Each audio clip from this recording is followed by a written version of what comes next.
Hello welcome to Shiva studios. ఒక star heroine కొరికి వదిలేసిన యాపిల్ పండు ఏకంగా 25,000 రూపాయలకు అమ్ముడుపోయింది. నమ్మట్లేదా? ఇది నిజం. అంత క్రేజ్, అంత ఫాలోయింగ్ ఎవరికుందా అని ఆలోచిస్తున్నారా? ఆమె మరెవరో కాదు, ఒకప్పుడు సౌత్ ఇండియాను తన కంటి చూపుతో షేక్ చేసిన సిల్క్ స్మిత. అప్పట్లో సిల్క్ స్మిత రేంజ్ ఎలా ఉండేదంటే, సినిమాలో హీరో ఎవరైనా సరే సిల్క్ స్మిత డాన్స్ ఉంటేనే డిస్ట్రిబ్యూటర్లు ఆ సినిమాను కొనేవాళ్ళు.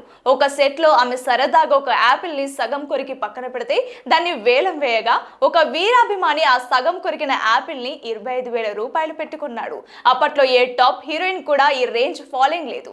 ఆమె బతికినన్ని రోజులు ఒక మహారాణిలా బతికింది. కానీ ఏ చేతులైతే ఆమె కోసం చప్పట్లు కొట్టాయో అవే చేతులు ఆమెను నిలువులా ముంచేశాయి. ఇండస్ట్రీలో ఎంతో మందికి దాన ధర్మాలు చేసిన ఆ మంచి మనిషిని చుట్టూన్న వాళ్ళే వాడుకున్నారు. ఎన్నో కోట్లు సంపాదించిన సిల్క్ స్మిత చనిపోయే నాటికి చేతిలో చిల్లి గవ్వలేని పరిస్థితికి ఎలా వెళ్ళింది? ఒక ఆడదానికి మగాడి తోడు అవసరమని ఒక డాక్టర్ని నమ్మింది. కానీ అతనే ఆమె కొంప ముంచాడా?